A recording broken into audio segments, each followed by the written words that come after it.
Sekarang ni UMNO jadi chaos. Yang merosakkan UMNO kerana perbuatan Tun Dr. Mahathir. Dan akhirnya UMNO ini berada dalam keadaan kucak-kacir. Ini semua dirancang, engineer oleh Tun Dr. Mahathir untuk menghancurkan UMNO dan juga menjahanamkan UMNO itu sendiri. Kita lihat pemimpin-pemimpin sudah mencari tokai baru. Mencari siapa pula Godfather.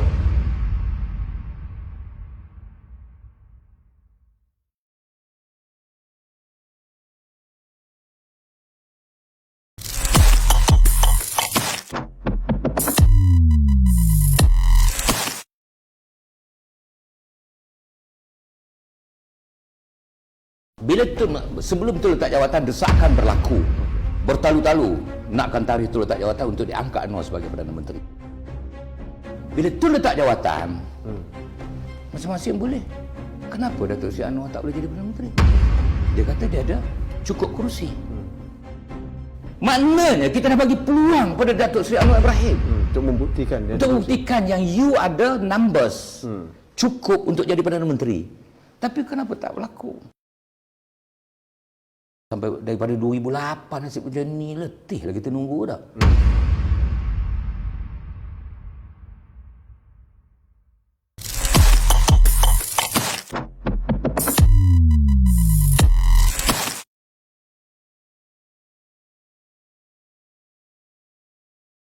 DAP ni dia tidak bertembung dengan UMNO pun.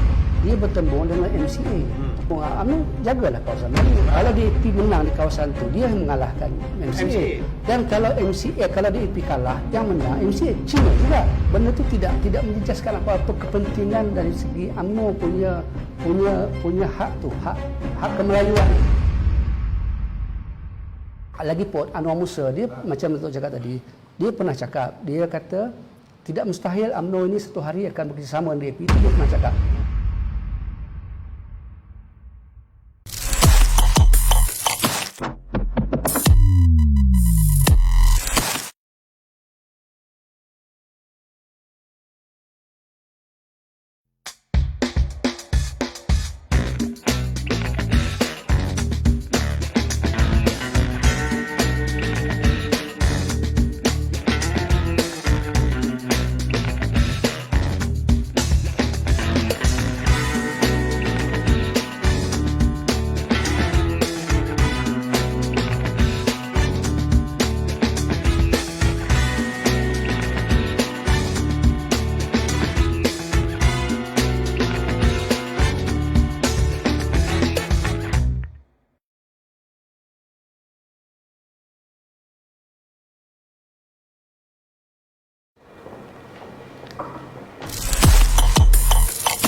Assalamualaikum, selamat malam kepada seluruh rakyat Malaysia yang ketika ini bersama kami di PVC TV. Dan sudah pasti seperti yang kita janjikan sebelum ini, kita akan bincang topik-topik yang menarik tentang politik semasa. Dan kebetulan hari ini, hari Jumaat 6 November, hari pembentangan bajet, kita akan sentuh juga tentang bajet. Kepada anda yang berada di luar sana bersama kami, sila like, share, komen dan subscribe PVC TV. Eloknya kita menjadi teman ataupun rakan rapat dalam kita menimba segala ilmu dan juga apa yang sedang kita bincangkan ini untuk jadikan pedoman kita. Sesuatu yang menarik, hari ini adalah hari yang begitu penting apabila pembentangan bajet dilakukan, dan sudah pastilah para penonton dan juga rakyat Malaysia telah pun mengikuti pembentangan bajet oleh Yang Berhormat Menteri Kewangan. Banyak perkara-perkara yang boleh kita bincangkan, walaupun topik kita pada malam ini kita letakkan lebih awal, sepatutnya kami bertiga tapi berdua saja. Kita letakkan bahawa politik buli maksudnya cukup luas. Apa yang buli, siapa yang buli dan siapa yang kena buli. Penampilan saudara Azizul Hakim rakan lama saya yang juga mantan pegawai khas kepada Yang Berhormat Datuk Seri Zahid Hamidi. Saudara Zul telah pun berada di studio. Terima kasih Zul kerana sudi datang. Ya, terima kasih setelah 2 tahun saya tak bersiaran. Tak bersiaran lama juga Lama. Dulu selalu dengan saya di Bernama TV. Jadi petang tadi kita tengok Zul bajet. Bila kita sebut tentang politik buli ni, kita akan menjurus ke arah yang kita akan bincang sampai ini. Tapi terlebih dulu sikit tentang bajet ni. Bila sebut bajet ni, dia sebut belanjawan. Masalahnya ketika pembentangan bajet di Dewan itu disebut belanjawan.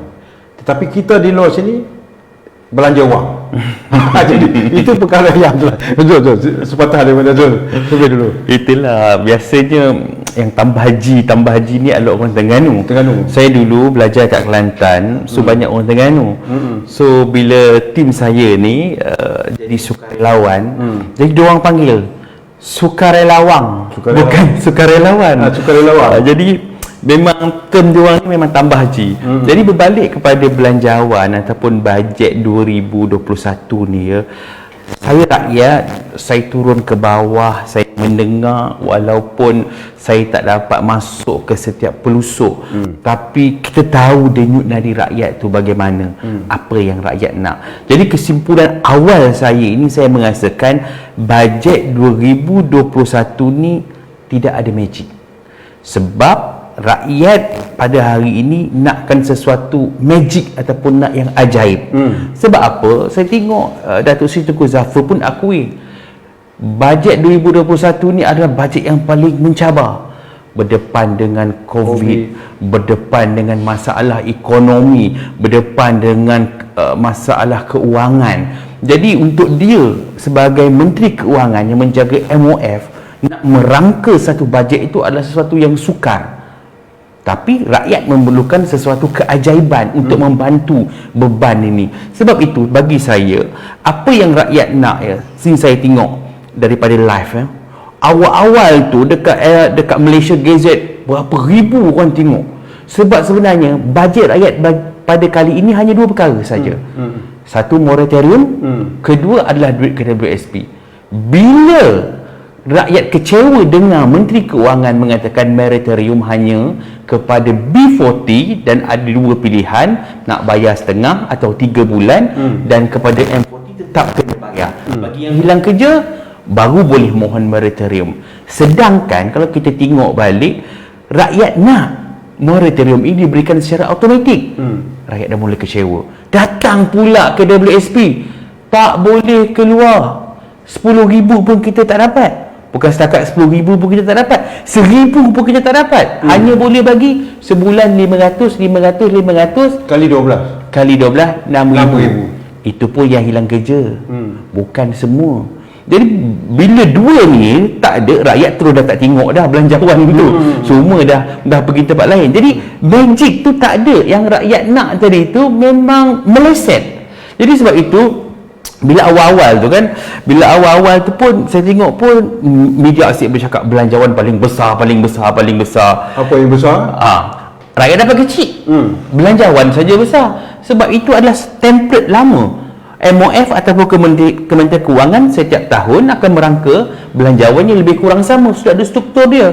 Lepas tu kalau kita tengok paling besar lebih kepada news value, tetapi nilai yang rakyat dapat tak ada. Itu yang jelas Yeah. Tapi satu, sebelum kita pergi lebih lanjut lagi Zul, permulaan dah sudah menjadi perhatian.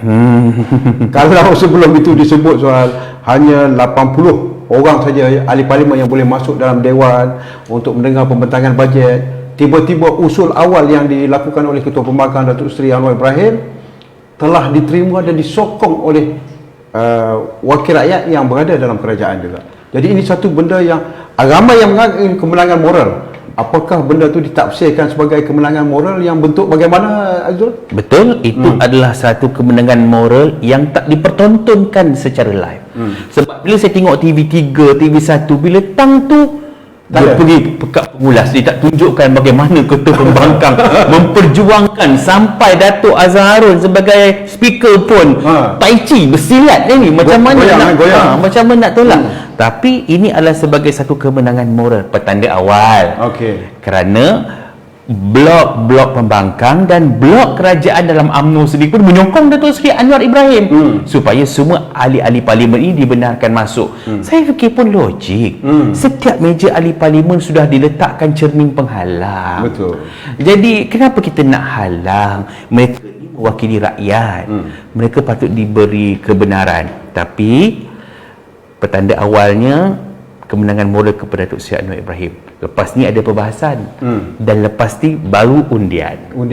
Saya ingat penghujung bulan 12 penghujung bulan 12 undian dia menentukan apakah bentuk sokongan ataupun penentangan. Yang jelas kalau kita sebutkan tentang belanjawan ini Zul, kita nampak bahawa seperti yang Zul sebutkan tadi, rakyat amat merindui sesuatu yang ajaib untuk mereka menangani permasalahan bebanan terhadap belanjawan dan sebagainya. Dan apatah lagi, beberapa kes yang sebelum ini membuktikan bahawa rakyat dalam tekanan. Kita tak perlu mention lah beberapa kes yang ini, ada yang orang kata dah stres, betul-betul stres hingga hilang nyawa. Betul. Dia menyatakan bahawa ini adalah sebahagian daripada masalah dia dibuang kerja sebagainya. Zul, belanjawan yang bagaimana kalau kita nak kata di sini bahawa apakah politik buli itu rakyat kena buli dalam hal ni?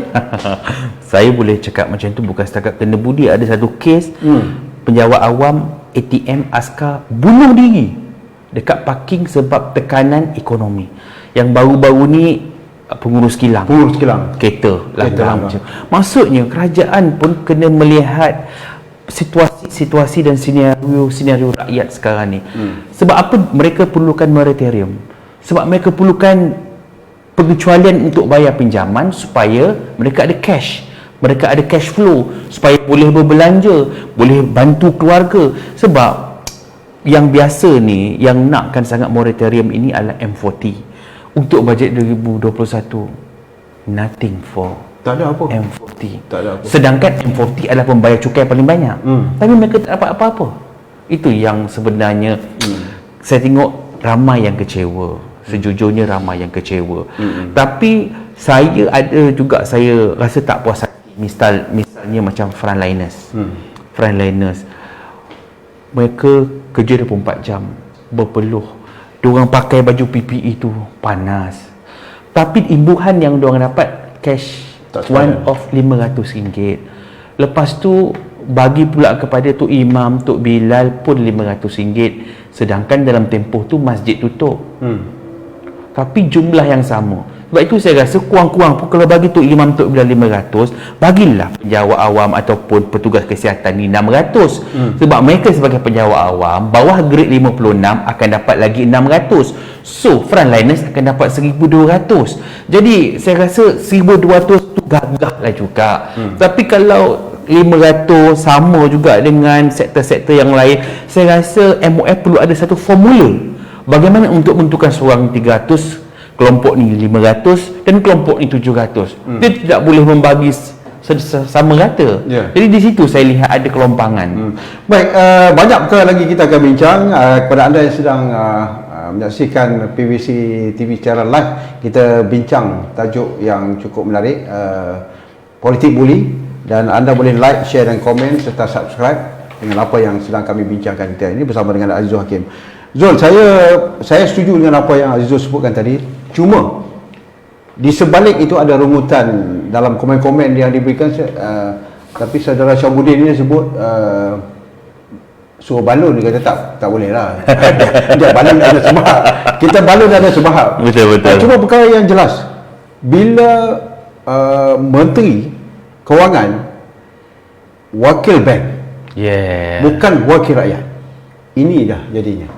Saya tak tahu sama ada Azizul setuju atau tidak. Saya pulangkan kepada saudara untuk menilai, kerana ini secara tak langsung dilihat mempengaruhi. Apa yang saya katakan ini adalah mana munasabahnya 14 juta ahli KWSP kalau saya tak silap.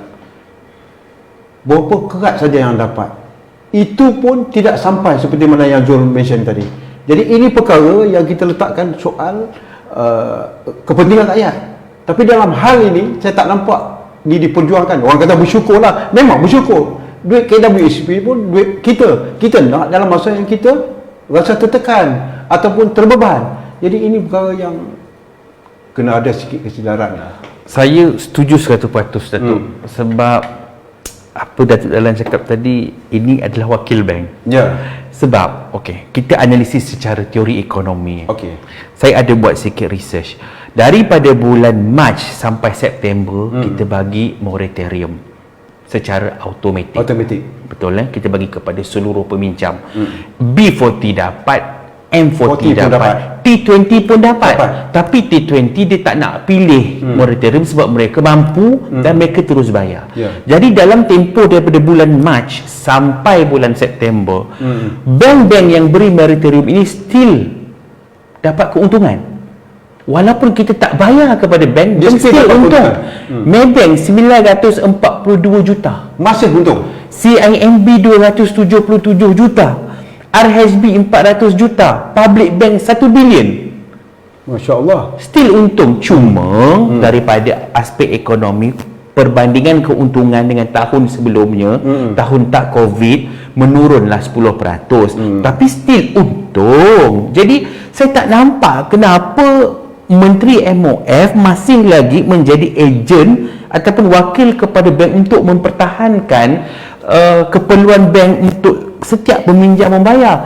Sedangkan saya nak bagi tahu, ketika moratorium itulah pasaran pelancongan kita ni dibantu.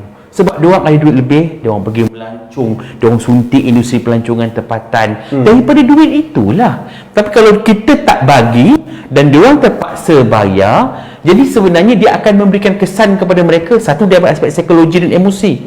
Sebab mereka dah dapat 6 bulan and kena bayar pula. Kerana bermulanya cabaran ekonomi ini pada bulan 10. M40 yang akan bayar. Kerana B40 mereka sebenarnya adalah terbanyak golongan-golongan pekerja kerajaan. Mereka banyak pinjam dengan bantuan kerajaan. Jadi itulah yang sebenarnya saya cakap, M40 memang tak terbela kerana sistem kita, Datuk, kita ikut tangga gaji, ikut LHDN. Tapi kita tak tolak komitmen.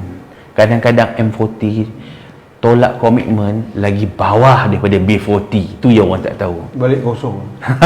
Itu benda yang baik, itu yang berlaku pada hari ini. Dan kalau kita lihat memang berlaku orang kata nampak macam kerajaan Perikatan Nasional ini dilanda badai. Betul. Dan selepas daripada pembentangan bajet ni, saya kira ombak besar akan berlaku. Itu andaian saya dari segi sudut politik. Kesan daripada apa yang kita perhatikan, langsung tidak nampak perkara-perkara yang besar kepada rakyat. Saya tak tahu apakah Zul nampak benda ni akan berupaya menstabilkan keadaan politik negara dalam keadaan sekarang. Orang tengah marah ni. Tengah marah. Ada yang tak makan, tak boleh beli susu anak dan sebagainya. Tiba-tiba kita tampar lagi pipi dia. Jadi perkara ni mungkin dari segi sudut politik nampak sangat. Pada tarikh dah setengah jam ini, saya nampak buli tu, rakyat kena buli. Betul. Puncanya kerana Menteri Keuangan kita, senator, wakil bank dan tidak ada jiwa parti. Sebab itu bagi saya, Tengku Zafrul tidak memahami status Perikatan Nasional. Sepatutnya bajet untuk 2021 ni dia seperti wahyu. Sebab bajet ini pasaknya tu agung. Raja kita sudah menjadikan bajet 2021 ni sebagai perisai untuk kerajaan barisan Perikatan Nasional. Itu satu. Jadi bajet itu pula akan dipertaruhkan untuk mendapat sokongan daripada semua MP. Seharusnya magic itu perlu ada. Tapi magic itu tak ada. Sama je seperti dulu. Bantuan prihatin rakyat sama je. Tangga dia macam BRIM yang zaman bosku. Jadi di situ saya tengok tidak ada satu magic untuk meyakinkan semua ahli parlimen sokong. Sedangkan ia sepatutnya menjadi wahyu kerana Agong dah menjadikan dia sebagai perisai. Tak ada magic tersebut. Jadi bila magic ini tak ada, apa yang MOF terlepas pandang akan ada perbahasan. lepas perbahasan akan ada undi. Undi inilah yang menentukan bajet ini diluluskan atau tidak diluluskan. Sekarang ini Parti UMNO dan Barisan Nasional dah hantar sepucuk surat. Dalam surat itu dah mencadangkan dua perkara. Satu, UMNO dan BN minta moratorium 6 bulan dilanjutkan. Kedua, KWSP boleh keluar RM10,000 langsam sekaligus. PN dalamnya ada UMNO. UMNO satu, orang cakap satu coalition dengan PN. Jadi idea dan cadangan Daripada kawan tak didengar. Itu boleh. Jadi adakah MP UMNO akan menyokong bajet? Itu yang menjadi persoalan ni. Pasal iyalah mustahil juga tak dengar cakap kawan. Tak gunalah kita berkawan. Macam saya selalu beritahu nasihat, Zul kata tak payahlah aku bahal aku. Apa guna kita berkawan? Satu perkara lagi kita tengok dalam keadaan kita pergi besar sikit tapi benda ni dibincangkan di peringkat bawah. Dalam keadaan rakyat tak senang duduk dengan keadaan ekonomi, bebanan dan sebagainya, ada kerajaan negeri beli kereta baru contohnya. Yang terbaru apa? Naik gaji. Itu asasnya yang saya menyatakan bahawa rakyat dibuli. So mungkin Zul nampak bahawa kenapa sebuah kerajaan negeri tidak peka dengan keadaan. Kalau kita nak bermain bola, saat padang itu lecah, air bertakung, tangguhlah dulu. Betul. Kilat sabun menyabung, kita tangguhlah dulu. Tapi ini tak. Jadi Zul, peringkat kerajaan negeri juga tak menghormati perasaan rakyat. Dia kata air biar keruh tak apa, janji gaji naik. Sebab mereka pentingkan diri mereka dulu. Mereka pentingkan perut dia orang dulu, dia orang pentingkan diri dia orang dulu. Rakyat diketepikan. Lepas dapat undi, rakyat bye-bye. Itu budaya ahli politik dekat Malaysia. Baik, Zul. Masih ada lagi 10 minit untuk babak yang kita nak bincangkan ni. Kerana selepas ini babak yang kedua kita akan terus pergi kepada soal bagaimana berdirinya Perikatan Nasional itu. Ramai yang kata, yang Zul sebut dalam promo tu tentang ular lidi, nak telan naga dan sebagainya. Apakah ini benar-benar berlaku dalam politik tanah air? Ini mungkin kita akan bincangkan juga. Kepada anda yang bersama kami di PVC TV, sila like, share, komen dan subscribe. Kita berbincang mengenai politik buli bersama dengan saudara Azizul Hakim, dan apa yang kita bincangkan ini selepas 25 minit yang pertama ini lebih menjurus kepada soal belanjawan yang dibentangkan di Parlimen petang tadi. Walaupun tuan-tuan dan saudara penonton sudah pun saksikan, ada beberapa perkara yang menjadi persoalan, termasuklah persoalan besar yang kita lihat. Dua persoalan besar, iaitu pengeluaran KWSP 10,000 sekaligus dan juga moratorium. Ini perkara yang rakyat tunggu, tapi akhirnya perkara ini tidak berlaku, dan ini nyata. Kalau kita pergi di mana-mana saja, sama di kedai mamak dan sebagainya, ini perbualan yang menyentuh tentang kepentingan mereka yang berada dalam keadaan tekanan. Baik, kita tu pergi kepada soal politik buli. Di manalah nampaknya kenyataan ini? Apakah benar-benar berlaku politik buli, ataupun ini perkara biasa dalam politik bila gabungan Perikatan Nasional ini tergabung oleh PAS, tidak Barisan Nasional, UMNO, tapi berkawan atas dasar sokongan daripada ahli parlimen. Saya tak tahulah macam mana kan, bercinta tapi tak nak kahwin. Itu asasnya. Bercinta pakai nak tapi tak nak kahwin. So mungkin dia tak cukup umur lagi, ataupun ada pilihan lain yang lebih baik. Zul, politiknya bagaimana? Itulah, pada pandangan saya, kalau kita ikut kepada teori politik, kita ada satu muafakat. Contohnya Perikatan Nasional. Dalam Perikatan Nasional tu mereka ada beberapa parti yang berpakat duduk bersama. Antara parti ini secara teori politiknya kena duduk bersama dan mendapat satu konsensus keputusan bersama. Okey, itu teori politik. Mana-mana parti sekalipun, daripada Pakatan Harapan, daripada Barisan Nasional, daripada PN, itu konsep dan teori. Tapi yang pelik buli ini ialah Bersatu mempunyai kerusi paling sikit, 6 kerusi, setelah yang lain lompat masuk pejuang. Tapi dia boleh membuli, boleh mencaturkan UMNO yang ada 40 kerusi lebih. Jadi maksudnya ini adalah satu buli yang luar biasa. Sebab bila saya tengok rupa-rupanya Malaysia ini, kalau seseorang itu jadi presiden parti belum lagi berkuasa, yang menyebabkan dia berkuasa adalah jawatan Perdana Menteri. Kerana semua presiden UMNO adalah Perdana Menteri kecuali Datuk Seri Zahid Hamidi. Dia presiden UMNO tapi dia bukan Perdana Menteri. Era buli ni sebenarnya bermula daripada orang cakap kerajaan pintu belakang. Cerita dia bila Tan Sri Muhyiddin dapat restu daripada Yang di-Pertuan Agong untuk membentuk kerajaan hasil sokongan MP-MP UMNO ni. Tak ada MP UMNO ni sokong, tuan-tuan. Tak dapat kerajaan PN. Kerana UMNO pula tersilap kerana dendam nak jatuhkan kerajaan DAP, bodoh-bodoh je terus menyokong Bersatu, gelojoh tanpa ada hitam putih buat perjanjian apa yang sepatutnya. Bila mereka pun sokong Bersatu, kerajaan PN, Tan Sri angkat sumpah sebagai Perdana Menteri. Lepas angkat sumpah Perdana Menteri, waktu tu semua orang tak nampak buli. Saya dah mula nampak, saya dah mula bagi tahu kepada kepimpinan UMNO. Ini tak betul. Apa dia?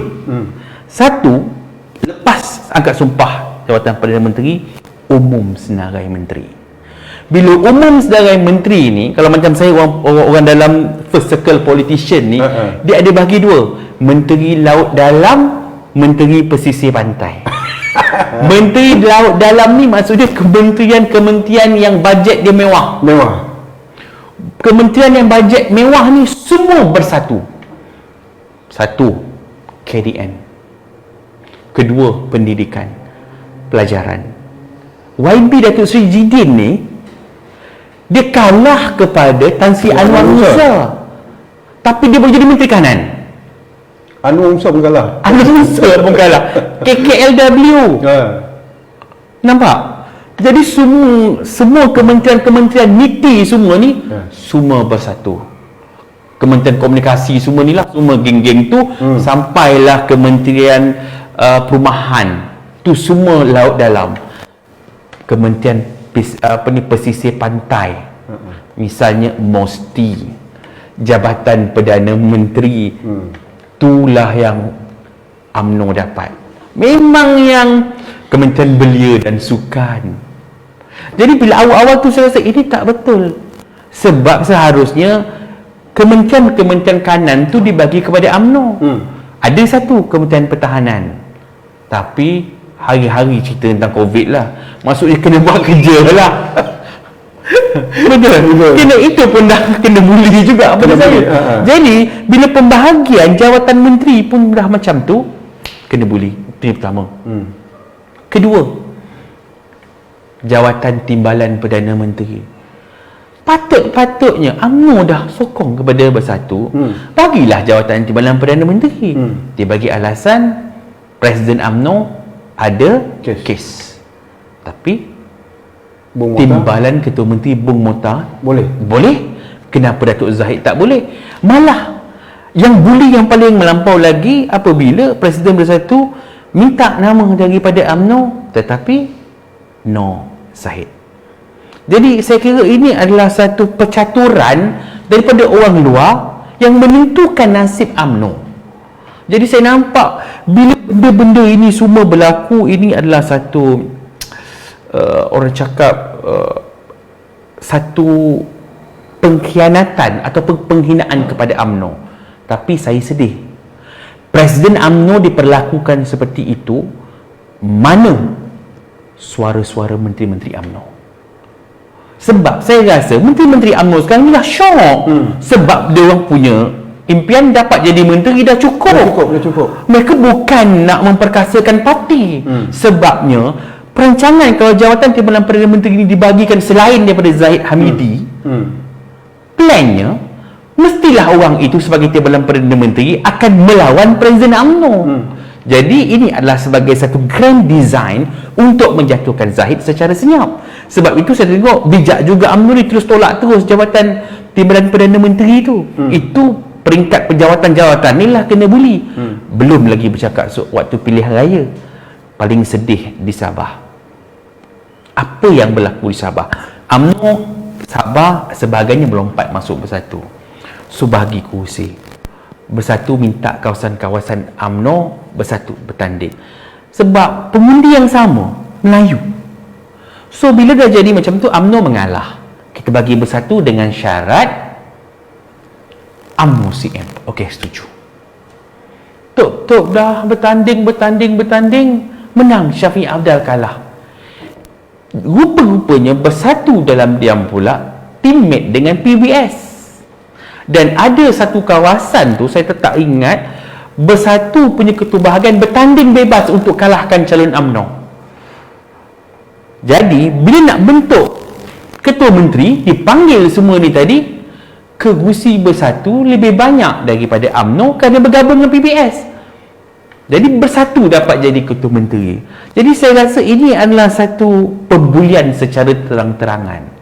Kerana Perdana Menteri daripada bersatu tu belum cerita lagi pasal Perak, pasal AB Perak semua. Saya rasa too much. Benda ni akhirnya sebenarnya akan menyebabkan UMNO di peringkat negeri Sabah PRN ni, kita dah boleh tengok sampel bagaimana PRU15 nanti nak bahagi kerusi, bagaimana PRU15 nanti nak bahagi calon. Dan pemimpin-pemimpin bersatu pun nanti dulunya UMNO. Bagaimana macam di Mersing, macam mana kerusi UMNO tu Ambil balik macam mana nak ambil Larut tu, semua kerusi-kerusi UMNO. Bukit Gantang, semua ni akan perang besar. Saya rasa bukan dekat federal saja UMNO kena buli. Di Kelantan umpamanya, Betul. dah bersama dengan PAS, tapi still PAS kata tidak ada sebab dia nak offer untuk jadi exco kepada UMNO. Kita akan bincang selepas ini kerana kita akan berhenti buat seketika. Tajuk yang kita pilih adalah politik buli. Kita akan berbincang lagi selepas ini dengan saudara Azizul Hakim. Banyak perkara yang saya memang bersetuju dengan Azizul, kerana perbincangan kita ini terus terang tanpa bias. Jadi kita bercakap atas pandangan kita, apa yang kita lihat, terpulang kepada saudara-saudara untuk menerima, menilai ataupun menolak terus pandangan kita. Bukan satu paksaan untuk anda menerima apa yang kami perkatakan ini. Sila like, share, komen dan subscribe PVC TV. Kita bincang tanpa bias. Jumpa lagi selepas ini.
Baik, terima kasih. Kita jumpa lagi kepada anda yang bersama kami PVC TV. Kita bincang tentang politik buli bersama dengan Azizul Hakim. Dan falsafahnya kalau kita sebut Zul, kalau di sekolah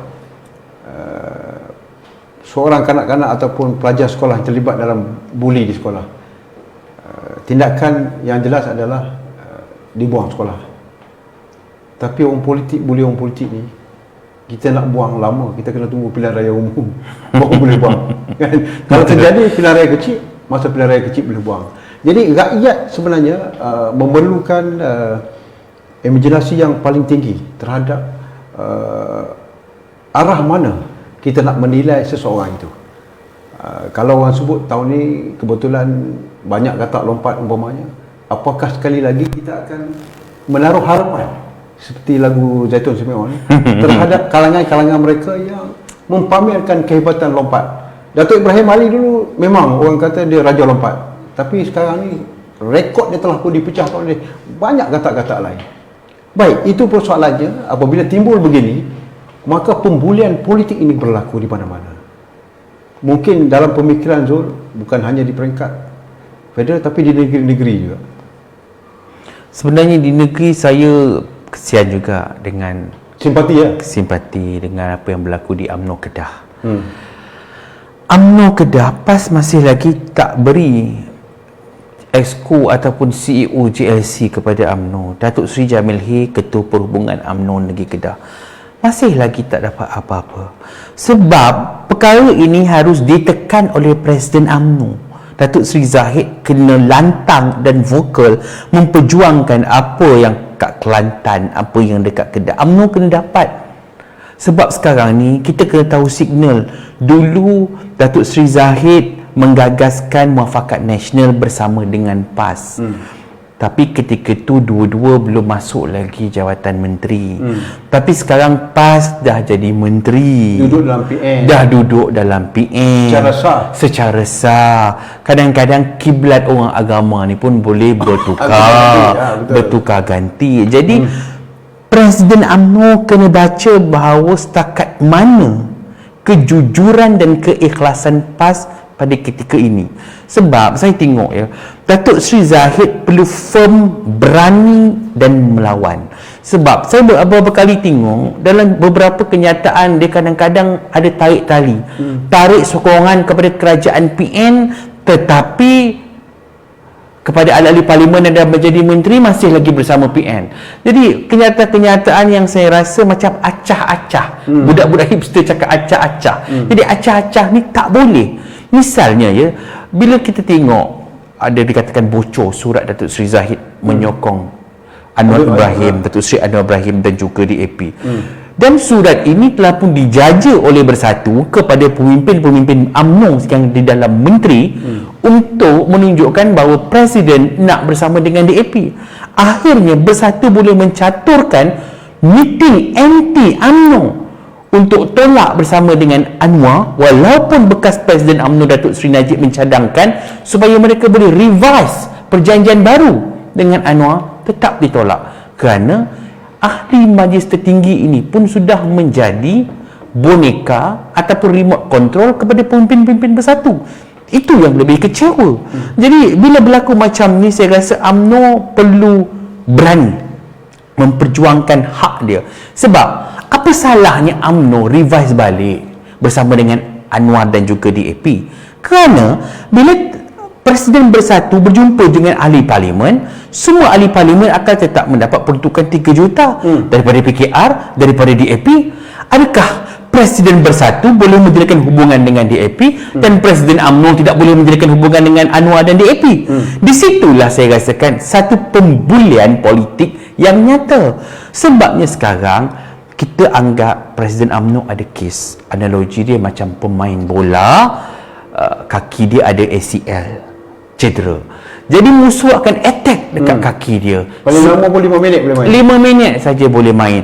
Tapi kita kena tahu, dalam satu tim bola, kalau kita punya kapten kena attack, kita ada banyak posisi lain yang akan mempertahankan. Tapi saya kecewa sebab yang mempertahankan ni tak banyak dalam UMNO. Akhirnya Presiden boleh lihat seperti flip-flop. Sekejap menarik sokongan, sekejap dengan Perikatan Nasional, sekejap mengharapkan macam ini. Jadi UMNO adalah parti terbesar. Kalau yang katak-katak ni yang sekarang dah jadi menteri ni tak join bersatu, lagi besar kerusi UMNO. Tapi disebabkan ghanimah yang ditawarkan, jawatan yang ditawarkan, jadi UMNO semakin merosot, semakin merudum kerusinya, tapi still paling besar. Sebab saya rasa dengan sesiapa pun UMNO boleh bekerjasama pada ketika ini. Tidak ada isu lelong melelong, kerana kerajaan yang ada pada hari ini pun adalah gandingan mereka yang meninggalkan parti asal masing-masing. Jadi kenapa kita perlu nak mengekalkan soal kesetiaan, perjuangan lagi, kerana politik itu berubah ikut angin dan keadaan. Saya pelik, Zul, bila berlaku yang seperti yang disebutkan tadi, ghanimah ataupun harta rampasan perang ini yang menjadi, orang kata, menjadi tumpuan. Itu satu perkara yang telah sekian lama bertakhta di hati setiap pemimpin. Cuma satu perkara, apabila dalam kerajaan Perikatan Nasional tidak ada DAP, tidak ada lagi DAP. Kalau dulu mungkin dalam PhD anggap DAP sebagai liability kepada kerajaan waktu itu, tapi sekarang ni tanpa DAP, maknanya sepatutnya PN ada dalam keadaan yang begitu aman, damai, sejahtera, ramah mesra. Tapi itu tidak berlaku. Namun segala kesalahan itu dihalalkan juga kepada DAP. Ini logiknya, bukan saya nak bertahankan DAP, tetapi saya nampak bahawa percaturan yang dibuat ni seolah-olah menjadikan DAP sebagai sasaran kebencian rakyat. Kononnya kalau menyokong Datuk Seri Anwar umpamanya akan menyokong DAP. Ya, saya rasa itu adalah satu permainan politik yang sengaja dibuat untuk menyelamatkan tengkuk kedua-dua parti yang sedang menjalin hubungan rapat. Itu boleh kita sebut bully juga ke? Betul, DAP pun kena bully dia. Betul.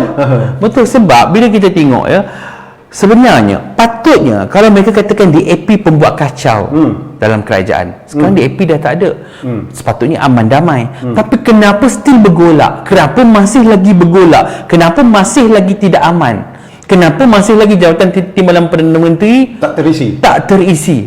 Kenapa? Tak ada pun DAP masuk buat kacau.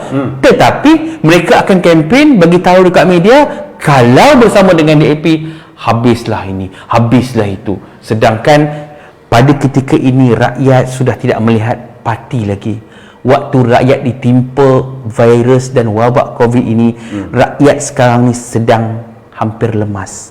Mana pelampung yang ada, mana kayu yang ada, rakyat akan berpaut. Sebab itu bagi saya, orang politik ketepikan soal parti, tapi utamakan rakyat yang mereka wakili. Saya nampak sebelum ini, umpamanya macam komponen Barisan Nasional MCA tidak lagi diterima. Boleh kita anggap sebagai tidak lagi diterima. Kalau nak dinilai dari segi yang terdekat sebelum ini adalah DAP bertanding dalam 7 kerusi di Dun Negeri Sabah, tetapi menang 6. MCA langsung tidak menang. Jadi MCA ini secara total telah ditolak oleh orang Cina. Bagaimana kita nak tafsirkan bahawa DAP ini ataupun MCA ini kena bergantung kepada gerakan-gerakan NGO. Saya lihat NGO Cina itu lebih diterima berbanding dengan parti politik. Apakah bentuk pembulian terhadap parti-parti politik yang berteraskan kepada kaum bangsa ini menampakkan mereka semakin renggang? Soal percaturan, persahabatan sama kita semakin orang kata semakin berlaku. Soal percaya ataupun tidak percaya, ini sedang berlaku dalam politik tanah air sekarang ini. Betul. Saya rasa MCA sekarang ni ditolak oleh masyarakat kaum Cina. Sebab satu, MCA ada mewarisi perangai UMNO, warlord. Mereka ada satu perangai feudal, dan mereka rasa mereka ini adalah aristokrat. Mereka rasa satu kasta yang lain. Mereka tak turun ke bawah. Jadi MCA dilihat sebagai sebuah parti elit kaum Cina. Dan rakyat sebenarnya makin menjauh dan makin menjauh. Kaum Cina menjauh dengan MCA. Sampaikan terpaksa NGO Cina lagi mereka terima berbanding MCA. Sebab mereka anggap MCA, pemimpin mereka sakau projek ratah semua duit-duit daripada kerajaan, duit tak turun kepada kaum mereka. Jadi di situlah silap MCA sehingga mereka melabelkan macam tu. Jadi kaum Cina mempunyai satu saluran lagi DAP untuk memperjuangkan hak-hak mereka, dan DAP lebih lantang berbanding MCA kerana MCA dianggap adik kecil kepada UMNO, kena ikut kata-kata Abang Long. Jadi orang UMNO ataupun orang Cina melihat itulah masalah MCA, yang mereka tak boleh mempertaruhkan nasib kepada MCA. Hatta MCA yang menang pun bertanding tempat Melayu, undi Melayu yang sokong MCA, dan calon MCA menang tu yang boleh jadi menteri. Saya tak nampak kenapa UMNO menganggap DAP sebagai musuh. Kerana UMNO tidak pernah berlawan di kursi yang dilawan oleh DAP. Isu dia adalah dari dulu lagi, dari zaman Tun Mahathir sebagai Presiden UMNO, memang ditanamkan isu resis. Ya, resis. Resis.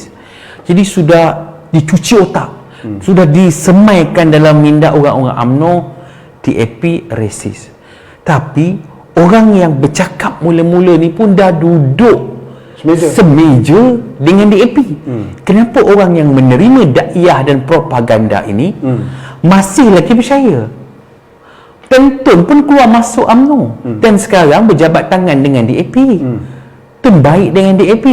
Dan kita kena tengok, DAP dulu lain, DAP sekarang lain. Saya sudah mula melihat apabila pintu politik DAP sudah terinovasi, sudah membuka peluang kepada orang Melayu. Peluang kepada orang Melayu ni bukan diberikan kepada jawatan kecil-kecil, diberikan kepada jawatan yang besar-besar. Misalnya adun di Perak, Profesor Aziz Bari. Ada satu adun di Johor, budak muda lantik dalam Yadim. Jadi maksudnya sebenarnya setiausaha politik kepada Guan Eng Melayu. Jadi DAP sebenarnya sudah mula berintegrasi dengan kaum lain. Tapi itulah momokkan yang digunakan oleh UMNO sampai sekarang. Ia ibarat satu strategi untuk memenangi hati Melayu, dan dia akan menikam Melayu. Itu tidak betul. Saya makin nyata kita lihat. Sebenarnya di awal tadi Zul ada sebut tentang konsistennya Datuk Zahid dalam membuat keputusan. Ini satu benda yang kita yakin bahawa telah memberi kesan secara keseluruhan kepada soal respect kalangan pemimpin atasan ini kepada Presiden Parti. Jadi dia tidak ada lagi orang kata powerful, tak ada lagi power, kuasa seperti mana Presiden Parti sebelum. Kenapa ini terhakis dalam apa? Saya sebenarnya dah menyarankan bahawa Datuk Zahid perlu firm, vokal sebagai Presiden UMNO untuk dia terus dihormati oleh pemimpin-pemimpin yang lain. Presiden UMNO kena ada meeting mingguan bersama dengan menteri-menteri UMNO. Itu pertama. Tak ada. Sampai sekarang tak ada. Kedua, Presiden UMNO perlu melihat model bagaimana Presiden PKR. Mereka tak ada jawatan. Mereka bukan menteri. Mereka bukan timbalan Perdana Menteri. Tapi kenapa PKR presidennya dihormati? Sebab presidennya berani melawan, bercakap secara vokal, tak flip-flop. Sebab itu Datuk Zahid dia mesti firm apa keputusannya. Kalau bukannya orang UMNO marah sekiranya Presiden UMNO nak menyokong ataupun nak bersama dengan Anwar ataupun DAP. Sedangkan Anwar tu sendiri pun adalah dari UMNO. Apa masalahnya? Dan Datuk Zahid juga pernah berkhidmat dengan Anwar. Jadi semua orang tahu perkara tersebut. Kalau bersama Anwar lebih untung, adakah ahli-ahli UMNO tidak bersetuju berbanding UMNO bersama dengan Bersatu walaupun bukan DAP tapi dibuli dan rugi? Jadi di situlah maksudnya Datuk Najib tu kata ahli UMNO, pemimpin UMNO, MT UMNO boleh revise balik tawaran. Ini tawaran kita nak bagi balik kepada Bersatu, UMNO nak bagi balik kepada Bersatu pada surat. Patutnya Bersatu tawarkan kepada UMNO, bukan UMNO terhegeh-hegeh nak bagi surat kepada Bersatu. Datuk Seri Zahid pada satu ketika menyatakan sokongan kepada Datuk Seri Anwar Ibrahim dan tidak menghalang mana-mana ahli parlimen Barisan Nasional ataupun UMNO untuk menyokong Datuk Seri Anwar Ibrahim. Jelas Hishamuddin Tun Hussein menyatakan bahawa no Anwar, no DAP. Ini bercanggah dengan pendirian Presiden Parti, seorang yang dilantik menjadi menteri dalam kabinet PN tanpa sebarang jawatan dalam parti, kini diletak sebagai Bendahari Agung Barisan Nasional. Adakah ini bentuk pembulian sesama orang dalam parti sendiri? Ya. Daripada situ kita dah boleh nampak ada kluster menteri dalam UMNO dan ada kluster mahkamah dalam UMNO. Kerana kluster mahkamah ini, apa yang kena adalah kes pendakwaan politik tersebut ditarik dan digugurkan. Itu lebih penting. Sama juga tawaran DAP kepada PN. DAP boleh bersama dengan Bersatu, tetapi presiden mereka, kes mereka perlu digugurkan. Jadi maksudnya, bila presiden kita ACL cedera, memang kita kena sembuhkan presiden kita dulu. Buat rawatan. Itu ahli parti, pemimpin parti semua kena faham. Saya bukan nak cakap apa, Datuk. Cerita dia ialah Datuk Zahid ni, dia jadi presiden waktu UMNO kalah. Dia jadi presiden. Tun tawarkan dia bubarkan UMNO. Dia tak bubarkan. Dia pertahankan UMNO. Tak bubar, dakwa. Kes dia, pendakwaan dia berpuluh, bukan satu. Bukan satu kes dia, berpuluh. Dia still lagi jadi presiden. Waktu dia jadi presiden, dia menggagaskan Muafakat Nasional. Muafakat Nasional ialah menang majoriti semua PRK. Setiap PRK, gabungan UMNO dan PAS, semua Datuk Zahid punya idea Muafakat Nasional ini menang. Jadi, ahli parti kena ada respect kepada dia. Itu satu. Kedua, dia juga sebagai presiden kena menunjukkan kuasa dia sebagai presiden. Kluster menteri kena ikut kepada Presiden UMNO, bukan ikut kepada Presiden Bersatu. Bukan ahli-ahli tertinggi Majlis Bersatu mempengaruhi kluster menteri UMNO untuk membuat keputusan dalam majlis tertinggi. Ini tak betul. Ini yang dikatakan UMNO sekarang ni sedang dicatur daripada luar dengan mengumpan jawatan-jawatan dengan pentadbiran kerajaan. Jadi mereka yang bukan menteri UMNO memang dibuli. Malang bagi Datuk Seri Zahid kerana dia menjadi Presiden Parti dalam keadaan UMNO hilang kuasa. Betul. Malang juga bagi Datuk Seri Zahid, dia menjadi Presiden UMNO tak kala dia bukan lagi Perdana Menteri. Betul. Malang bagi Datuk Seri Zahid kerana dia menjadi Presiden Parti di saat UMNO terbelah kepada beberapa bahagian. Betul. Adakah saudara fikir keadaan ini akan pulih menjelang PRU ke-15 ataupun UMNO akan terus golak jika sekiranya keadaan ini tidak dibetulkan? Saya rasa, jujur saya katakan bahawa masalah ini tidak akan menemui penyelesaian kecuali UMNO berdepan dengan pilihan raya umum. Kerana bacaan politik sekarang, rakyat ingin kembali kepada UMNO dan Barisan Nasional. Kalau kita ikut trend PRK ni, kalau kita buat balik PRU, kalau UMNO dan BN menang besar, baru Datuk Zahid dapat kuasa, baru Presiden UMNO ada kuasa, baru Presiden UMNO boleh tentukan ni tak boleh keluar parti, ni tak boleh lompat. Kerana jawatan Perdana Menteri itu balik adalah kepada Presiden UMNO. Jadi UMNO ni dia ada kuasa bila dia ada jawatan. Bila dia tak ada jawatan, tak ada orang dengar cakap dia, tak ada orang hirau dia. Kerana mentaliti pemimpin UMNO sendiri pun adalah material. Ini masalah adalah UMNO. Kalau PRU, rakyat pilih UMNO Presiden jadi Perdana Menteri, masalah ini akan selesai. Maksudnya semua pemimpin-pemimpin UMNO bahagian ibarat lembu, Presiden boleh pegang setiap tanduk ni. Dia tak boleh pergi mana, dia dah pegang dua-dua tanduk ni. Saya nampak keadaan ni, Zul, jika tidak berkesudahan dengan satu pencapaian yang total secara keseluruhan, pemilihan agung UMNO nanti akan ada pertandingan untuk merebut jawatan Presiden Parti. Itu satu. Yang kedua, UMNO meletakkan bahawa selesainya COVID, mereka memohon supaya pilihan raya umum diadakan. Apakah tak kalau waktu itu harimau-harimau yang berada dalam UMNO ini, ada yang mempunyai kes dan sebagainya, akan berada di tepi dan satu barisan baru akan dibentuk? Saya tak merasakan, kerana pemimpin-pemimpin UMNO sukar untuk berundur dan beri kerusi itu kepada orang lain. Kerana mereka lupa kursi yang mereka duduk hari ini sebagai ketua bahagian, sebagai ahli parlimen, ada orang sebelum ini kosongkan untuk bagi dia duduk di kerusi itu. Itu yang pemimpin UMNO selalu lupa tu. Memang diorang lupa. Jadi itu yang kita perlu analisis. Rakyat katakan sayang bosku, rakyat nak kembali kepada UMNO, katanya kerajaan lain tak mampu memimpin negara. Tetapi kalau calon-calon kitar semula, saya tak rasa pengundi yang umur 18 tahun yang akan berdaftar secara automatik ini akan undi UMNO.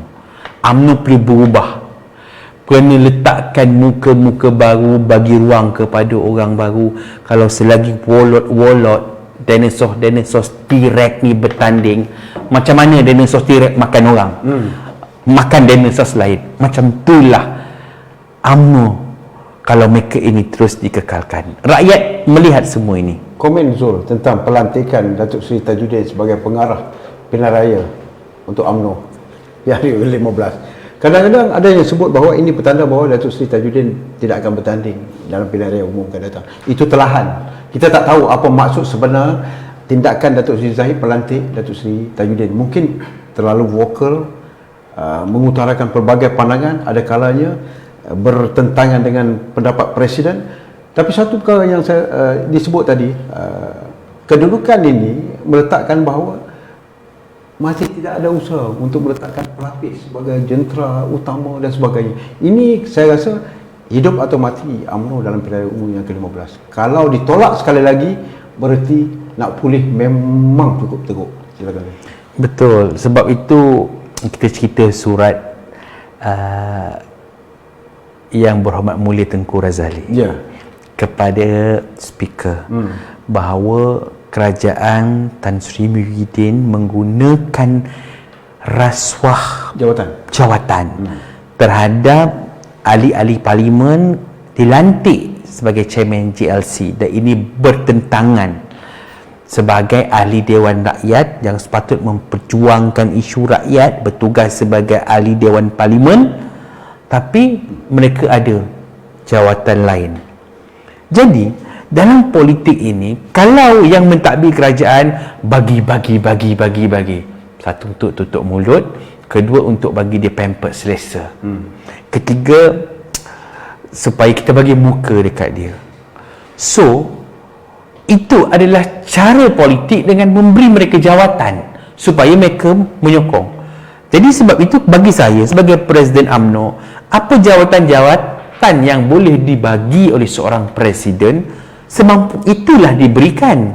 Sebab saya tak rasa Pasir Salak akan berundur daripada Pasir Salak. Dia mungkin. Tu Datuk Maharaja Lela kat Pasir Salak. Saya tak rasa dia akan terus. Dia akan terus bertanding. Ini masalah. Bila rakyat dibuli atas kehendak atas, maka akhirnya rakyat bertindak menolak dan kesannya kepada keseluruhan. Sebab itu, selagi akta lompat parti tak dibuat, rakyat sekali lagi akan ditipu oleh pemimpin-pemimpin yang mereka pilih dalam PRU 15. Sebab itu sebenarnya rakyat sekarang perlu bertindak bebas, neutral dan partisan. Mana yang mereka boleh percaya mewakili suara mereka. Bukannya satu hari kita percaya mereka and then mereka boleh jual kepercayaan itu, lompat sini, kecap lompat sana. Jadi akhirnya rakyat yang dibuli dengan sistem ini, tak ada akta lompat parti, PRU 15 tak ada erti untuk kita sebagai rakyat. Baik, terima kasih Zul. Kita sejam telah bersiaran dengan tajuk politik buli ini. Saya yakin semua kita cuba bagi kepandangan tadi tentang rakyat kena buli, Presiden UMNO kena buli, UMNO kena buli, dan banyak perkara lain yang disebut atas dasar buli tadi. Dan mungkin anda yang sedang menonton boleh menilai buli bentuk yang bagaimana telah pun dilakukan. Dan ini sebenarnya adalah permainan politik semata-mata, kerana politik itu seni. Dan kita tidak boleh beranggapan bahawa setiap kawan kita yang terlalu dekat dengan kita itu akan berkawan dengan kita sampai bila-bila. Itu dalam politik. Kerana akhirnya musuh itu tidak kekal, kawan juga tidak kekal. Ini prestasi politik negara. Betul. Yang kita lihat sering bersengketa dalam diam, kerana dalam politik ini tidur juga dianggap strategi. Dan pernah disuarakan terhadap Tun Musa Hitam sebelum ini. Baik, terima kasih banyak Zul. InsyaAllah kita akan bicara lagi dalam topik-topik yang menarik di masa akan datang. Kerana PVC TV akan membawakan celoteh dan juga perbincangan tentang politik tanah air secara terus tanpa bias. InsyaAllah kita jumpa lagi di lain masa. Assalamualaikum warahmatullahi taala wabarakatuh.